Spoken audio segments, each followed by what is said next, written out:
aku kalau nggak pakai laptop kerjanya gimana? Jadi apakah sebenarnya kita itu wajib membuka produk-produk Israel kayak gini ya, walaupun Israel adalah Amerika Serikat kecil. Oke, selamat datang di Arpupu Al-Barbashi.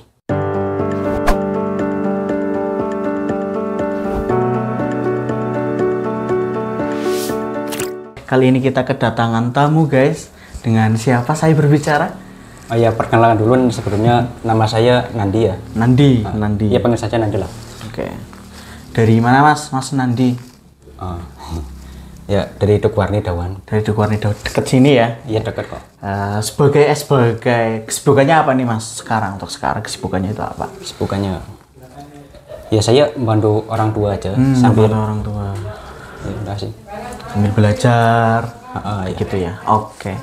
Jadi pada kali ini kita akan bahas topik yang agak menarik nih guys, sangat-sangat menarik aku rasa ya.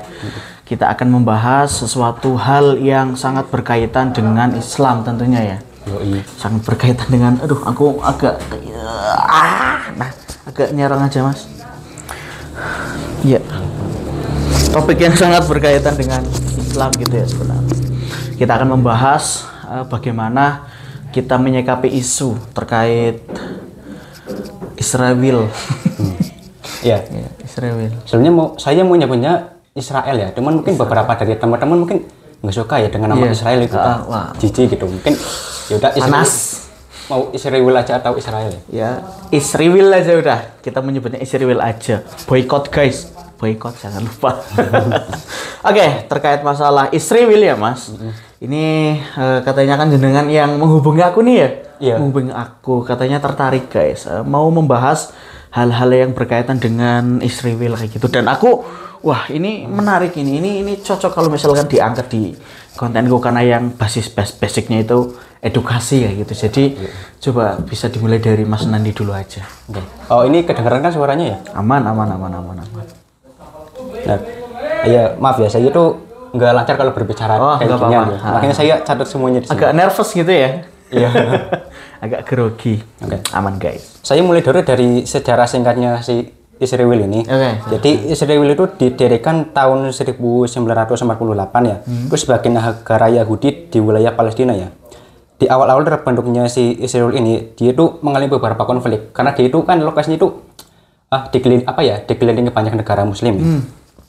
Tapi meskipun kayak gitu, Israel itu tumbuh menjadi negara yang maju dengan kekuatan teknologi dan militer yang besar, serta dukungan kuat dari negara-negara Barat. Khususnya dalam hal ini adalah negara superpower kayak ya Amerika Serikat ya. Bahkan sampai ada istilah itu bahwasanya Amerika Serikat itu adalah Israel yang besar, sedangkan Israel adalah Amerika Serikat kecil. Secara industri pangan, Israel ini sangat maju sekali. Kalian bisa cek sekali banyak barang-barang besar kita itu asalnya dari Israel ya, mungkin ada ratusan atau bahkan ribuan. Iya. Tapi selain daripada itu ya, selain dari pangan, kalau kita bahas produk Israel yang mudah dihindari itu kan kayak beberapa panganan, kosmetik atau apa itu kan masih banyak yang bisa dihindari gitu ya. Tapi kan ada beberapa yang kita itu nggak bisa hindari gitu. Kita itu ketergantungan. Termasuk teknologi. Ya. Nah ini ada beberapa yang contohkan ya. Ada produk Israel yang semua orang pasti pakai, yaitu produk teknologi. Jadi Israel itu punya julukan Startup Nation karena memiliki jumlah startup per kapita tertinggi di dunia. Jadi yang namanya startup perusahaan itu maju sekali di sana. Contohnya ada cyber security, terus artificial intelligence itu sangat digenjot sekali di sana, AI. Terus ada beberapa perangkat keras dan semikonduktor. Contohnya di sini Intel Mas. Jadi Intel itu, atau Intel kan prosesor. Ya. Jadi Intel itu kan asalnya dia perusahaan Amerika. Cuman dia itu R&D-nya, riset dan development-nya paling gede. Ya, paling gede itu di Israel. Termasuk juga Dov Moran ya. Dov Moran itu kalau kalian cari itu penemu flash disk sebenarnya. Juga. Flash disk, flash drive ya. Iya itu. Yang berarti si Dov Moran ini itu berkebangsaan Israel dan dia kebetulan menemukan teknologi flash disk itu yang kita gunakan sekarang gitu ya. Iya. Jadi kan ini dari pertanyaan gitu. Mas sendiri pakai ini Intel atau bukan ya? ini Intel kebetulan Intel Core i5 guys. Generasi 13. Punya flash disk juga. Wah, punya dong. Nah ini pertanyaan ini berarti nggak bisa boykot 100% kan ya? Iya. Jadi apakah sebenarnya kita itu wajib memboikot produk-produk Israel kayak gini ya, walaupun ini sebenarnya sih, terutama yang teknologi ini kan umat Islam cara yang bisa menyaingi gitu. Iya. Tapi gimana itu Mas? Karena kalau saya lihat itu kalau kita ngeboikot itu sangat susah, tapi kalau nggak diboikot itu kayak itu seakan-akan kita itu enggak gitu ya. Iya, seakan-akan kita itu enggak respect sama yang Palestina gitu. Oke. Sangat menarik teman-teman ketika kita berbicara masalah boykot gitu ya. Nah, sebelumnya aku mau membahas dulu kenapa kita harus memboikot. Jelas segala sesuatu yang produk atau apapun itu yang berafiliasi dengan Israel, maka kita sudah sepatutnya harus boykot. Tetapi ada dalam tanda kutipnya Mas, dalam tanda kutip. Jadi maknanya kayak gini, yang menyerukan kita untuk memboikot itu enggak lain dan bukan adalah MUI ya, Majelis Ulama Indonesia. Bahkan sudah ada fatwanya kan. Iya benar. Fatwa MUI itu menyuruh kita untuk memboikot produk-produk yang berafiliasi dengan Israel. Lalu bagaimana dengan produk-produk yang ada adiktif atau ada ketergantungan di situ? Maka para ulama kontemporer itu menjawabnya kayak gini Mas. Ketika boikot MUI itu sifatnya adalah panduan secara umum. Panduan secara umum. Iya, boikot yang fatwa yang dikeluarkan oleh MUI itu adalah panduan secara umum. Dalam artian orang-orang yang nggak neko-neko kayak kita, ini kita ngikutin panduan MUI nih, gitulah. Tapi dalam tanda kutip ada orang-orang yang khusus. Contoh, ketika ada orang yang bekerja dengan teknologi yang dibuat oleh Amerika atau Israel. Dia udah menafkahi keluarganya dengan cara itu, dengan teknologi itu. Lalu ketika dia memboikot, dia tidak punya pemasukan karena tidak memakai teknologinya. Sebagai contoh, misalkan aku nih, aku juga freelancer designer, aku juga konten kreator. Nah, aku mendakwahkan Islam di digital, aku juga dakwah lewat desain juga. Apabila aku ikut-ikutan memboikot teknologi ini, maka itu juga berdampak baik buat aku, kayak gitu. Jadi garis merahnya, benang merahnya adalah boikot itu menjadi sebuah pilihan bagi kita apabila tidak bisa membantu Palestina dengan langsung terjun ke lapangannya. Kalau misalkan, jadi ada pepatah kayak gini, ketika engkau tidak bisa membantu Palestina, maka jangan membantu musuhnya. Dan salah satunya adalah dengan cara memboikot. Kita tidak membantu musuhnya itu. Kita tetap membantu Palestina, tapi kita tidak langsung berperang dengan Israelnya. Hanya saja dalam tanda kutip, kalau misalkan memang ada produk-produk atau hal-hal yang sudah ketergantungan dengan kita dalam artian teknologi ini ya, PC, Intel, flash disk, yang dimana di situ ada kemaslahatan di situ.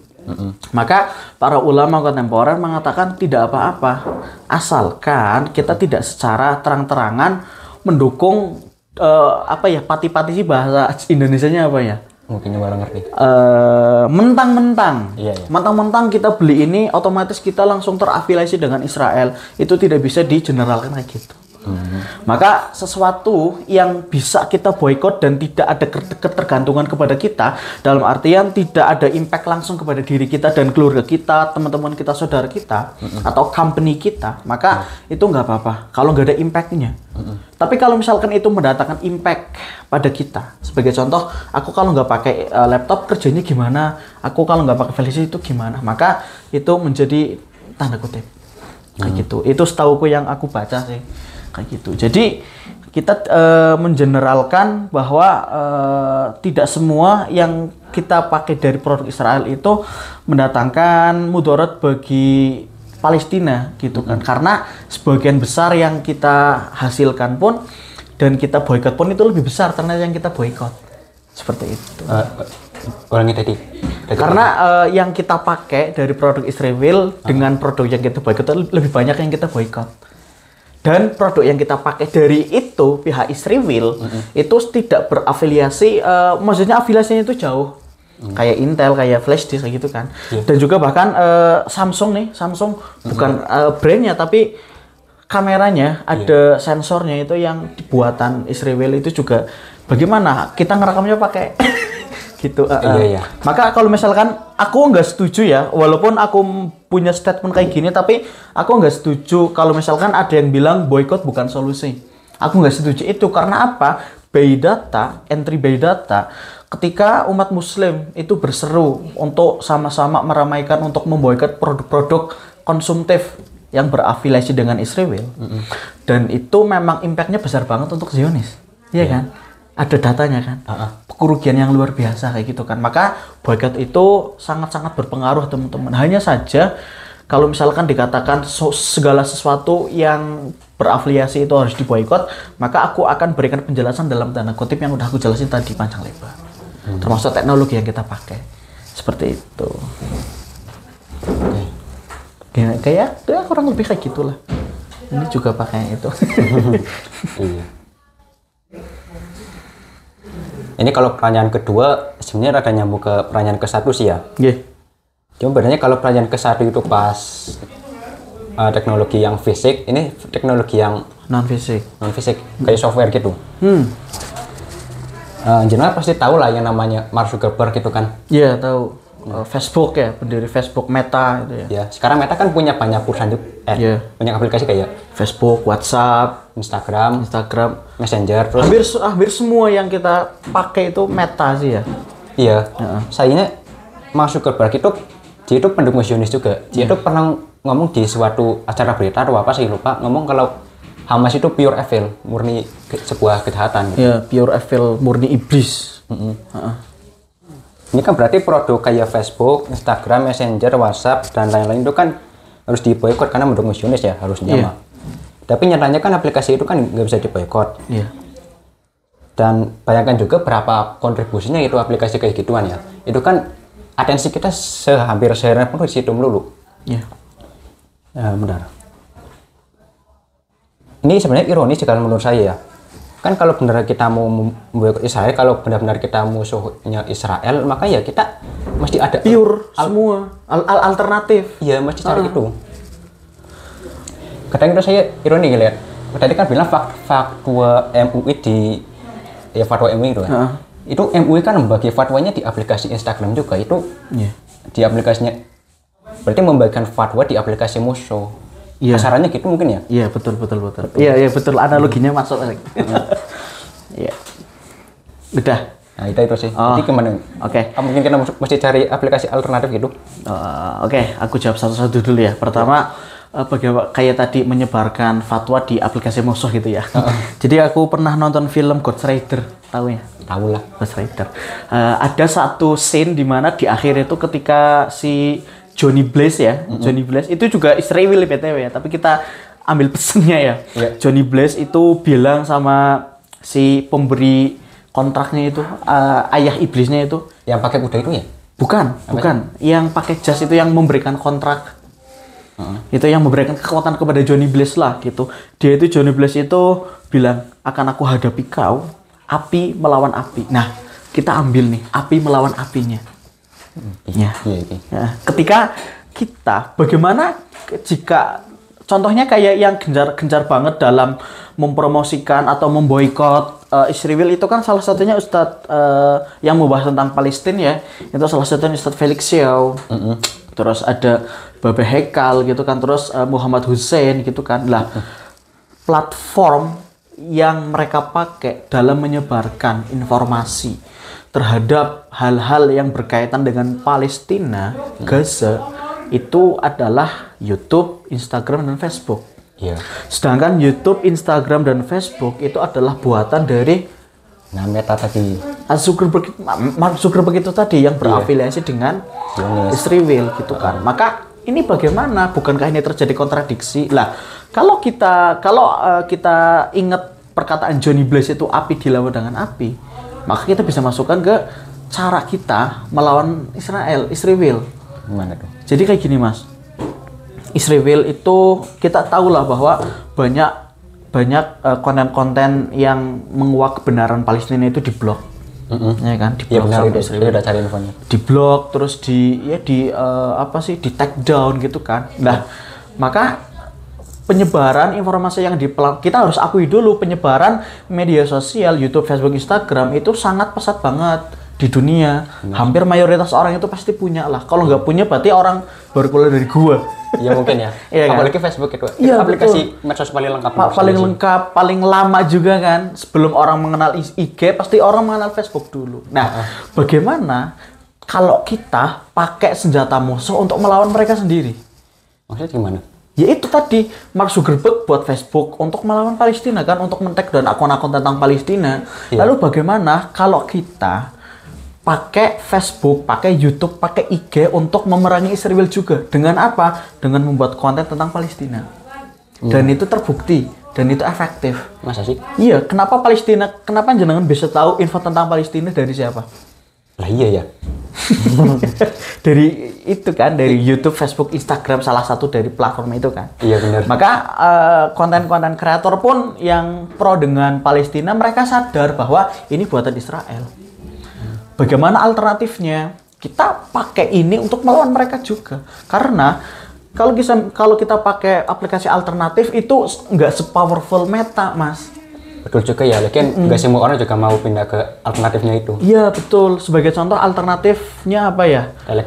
Telegram, WA jadi Telegram itu malah jadi aplikasi yang nggak baik kan, aplikasi yang negatif dengan berbagai fiturnya kan. Jangan tahu lah isinya Telegram itu rata-rata itu apa, gitu kan. Itu nggak jadi nggak usah tahu sih. Oke. Itu nggak make sense, itu tidak sepowerful WhatsApp. Terus Instagram, Facebook, kita itu punya apa ya?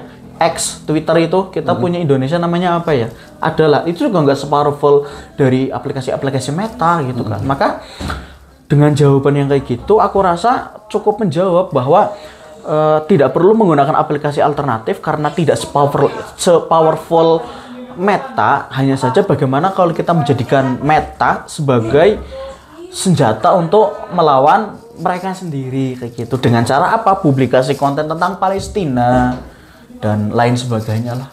Ikut berdakwah di Palestina, speak up kayak gitu guys. Ya berarti kayak musuh melempar peluru ke kita, tapi kita lempar pelurunya balik gitu ya? Yes, analoginya mantap. Contohnya kayak gitu, karena kita sadar lah bahwa kita harus akui Mas bahwa sampai saat ini umat Islam itu ngekor sama Barat. Benar sih. Kita ngekor sama Barat untuk sekarang.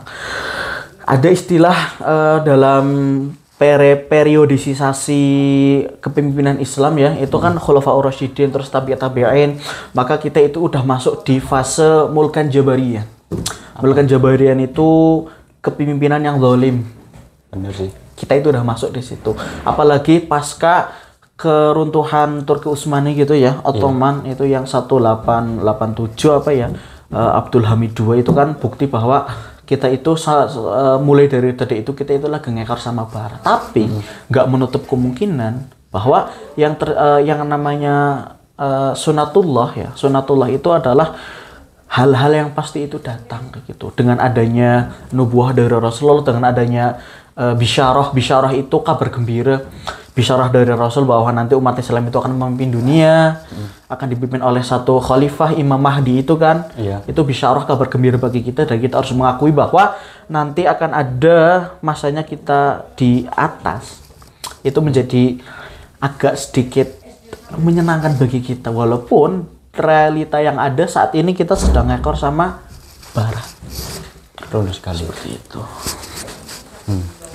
Oke Mas, tadi kan ngomongnya api dilawan dengan api gitu ya.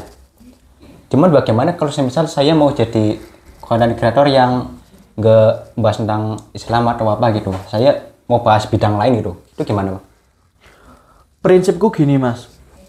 Atau mungkin media sosial dipakai buat jualan lah, buat keuntungan pribadi doang. Itu gimana kalau gitu? Oke, ada satu hadis bahwa manusia yang paling baik adalah manusia yang bermanfaat untuk orang lain. Betul itu. Nah, manfaat itu kan nggak hanya melulu masalah tentang agama.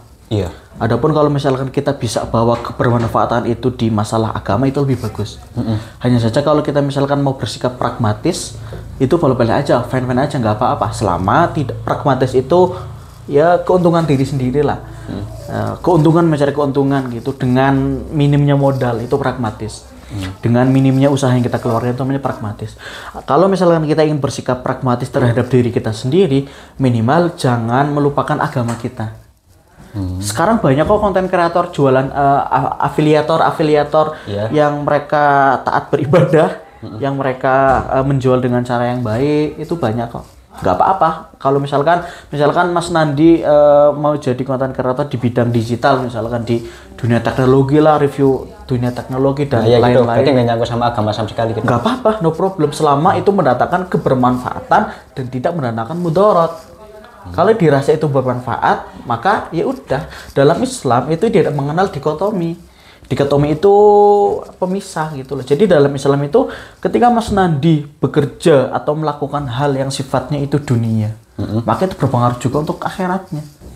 Begitu sebaliknya, kalau Mas Nandi melakukan sesuatu yang sifatnya itu akhirat, maka akan berpengaruh juga di dunia. Hebatnya Islam itu kayak gitu. Oh ya gitu. Jadi nggak apa-apa, silahkan mau teknologi atau apa. Tapi kalau misalkan bisa diselipi nilai dakwah, no problem. Oke. Nggak apa-apa, nggak masalah. Ini kita udah berapa menit ya? Wah, lanjut aja, masih lama. Oke. Iya, bonus lah ya ini. Iya, bonus. Apa ya sebentar? Malah lupa sendiri. Kita baru 21 menit. Oke lah, dikit lagi nih, satu pertanyaan lagi lah. Oke, silahkan. Jadi gini Mas, kalau kita berkarya ini, contoh misalnya di YouTuber kayak jenengan ini ya, ini kan kalau misal berhasil di monetisasi, ini kan bakal muncul iklan ya. Cuma sayangnya dari iklan itu kita nggak bisa kontrol gitu. Kita mau iklan apa gitu, bisa aja yang tongol di iklan kita itu produk-produk yang nggak baik, artinya produknya baik, tapi di situ ada perempuan yang buka aurat gitu, ada rambutnya tertampilkan gitu. Itu kalau dari AdSense ya. Terus yang kedua, nggak usah itu aja. Itu, oke. Sesuatu yang tidak bisa kita kontrol ya. Itu bagus pertanyaannya Mas. Dan realitanya itu banyak, tapi enggak kok Mas. Kalau misalkan aku lihat di beberapa channel-channel YouTube yang fokusnya itu di dakwah kayak UV TV, terus Amar TV gitu kan, itu konten sponsornya itu bisa terkontrol. Iya sih. Nggak ada Shopee itu nggak ada. Asli. Aku seingatku selama aku nontonin kayak Akhyar TV punya Ustadz Adi gitu kan, terus Yuk Ngaji punya Ustadz Felix. Juga ya, Ustadz itu juga. Aku nontonin iklannya itu aman-aman aja. Berarti aku nggak tahu ya, karena aku belum monetisasi. Kalau misalkan aku rasa ada pilihan opsi untuk iklannya masuk itu apa aja sih Mas? Dan kita juga bisa mematikan iklan AdSense itu. Gitu. Jadi pilihannya tergantung kepada kita sih. Tapi sejauh yang aku tahu, channel-channel yang besar yang sifatnya itu edukasi dakwah keagamaan itu memang minim banget iklan-iklan yang nggak baik lah yang untuk ditonton sih. Kayak wanita yang buka aurat dan lain-lain itu minim sih. Jadi gimana? Jadi mungkin nanti ada opsi ya. Kita akan cari tahu sih. Karena makanya guys, monetisasi guys, subscribe dan share jangan lupa supaya cepat monetisasi. Itu kita bisa tahu sendiri ya kayak apa. Iya, dan nanti bisa tahu sendiri. Tapi ya harusnya sih ada opsi untuk mengontrol iklan yang masuk itu kayak gimana. Jadi untuk sekarang ini masih menjadi kayak syubhat gitu ya? Iya, kalau syubhatan itu kan diragukan halal haramnya ya. Ya dalam tanda kutip mungkin bisa seperti yang gitu sih. Hanya saja ketika kita berpatok sama idealisme Islam saat ini, Islam itu harus bersifat, kita itu salah satunya itu menurutku kita harus bersifat moderat Mas. Moderat itu wasatiyah, pertengahan, tidak kiri tidak kanan. Kita itu bisa menengahi lah, kita jadi penengah gitu. Kayak contohnya tadi lah, produk semua Israel itu diboikot, kan enggak juga, udah ada pendapatnya sendiri. Kayak gitu sih paling. Oke. Ya udah berarti ya? Udah. Ayo kita ngobrol-ngobrol lagi atau cukup ya? Cukup lah ya. Oke. Jadi itu ya guys. Jadi intinya adalah ketika kita itu bijak dalam berpikir terhadap situasi dan kondisi yang terjadi di dunia, wabil khusus di Palestina, maka sudah sepatutnya kita bisa membela atau bisa melihat mana yang benar, mana yang salah. Betul sekali. Nggak perlu jadi orang Islam untuk membela Palestina, guys. Ya kan? Iya benar. Nggak perlu jadi orang yang Muslim, orang Islam yang taat untuk membela Palestina. Ini adalah masalah kemanusiaan. Ya. Cukup punya akal aja ya. Cukup punya akal aja lah. Bagaimana bisa orang-orang bejat kayak Zionis laknatullah itu tetap bisa dengan senang hati memborbardir saudara-saudara kita. Bukan masalah agama lagi, bukan, aku rasa di Palestina sekarang bukan konflik agama lagi, Mas Nandi. Iya benar. Tapi ini udah masalah kemanusiaan, guys. Maka berikan dukungan kalian gitu ya, teman-teman. Oke. Oke, mungkin itu ya. Iya. Lainnya nanti akan kita lanjutkan. Ini pembahasan cukup menarik ya. Mungkin aku akan undang jenengan lagi. Kalau misalkan ada hal-hal yang bisa kita obrolin dan diskusiin lagi. Yoi. Gitu. Mungkin itu ya teman-teman ya. Punya media sosial? Nggak ada. Nggak ada. Karena istri Ya perlu saya mau mulai tapi nggak jadi ini. Oh. Aduh ini punya Israel, punya Israel. Iya. Oke, semoga pulang dari sini ada jawabannya. Iya. Gitu. Jadi itu ya teman-teman. Kalau misalnya nggak punya media sosial, berarti aku promoin medsosku sendiri. Oke, jangan lupa aku akan buat segmen Designology, di mana segmen tersebut aku bahas kulik sampai habis seputar desain, tentang aplikasi, tentang softwarenya, tentang tips dan trik desain, tantangan, rintangan, dan bagaimana jadi freelancer yang bisa menghasilkan minimal banget itu 500.000 dalam 1 minggu. Selengkapnya nanti ya di Designology, teman-teman. Mungkin itu ya, Mas. Kita akan closing bumper kayak gini. Terima kasih. Saya Adi Dharma. Saya Nader, dan salam akal sehat. Oke. Oke, cocok besok. Oke, demikian aku Aditya Arif Putra Purnama. Saya Nandi Syafranase. Dan salam akal sehat. Oke, mantap. Wah, berbobot banget kok pertanyaan.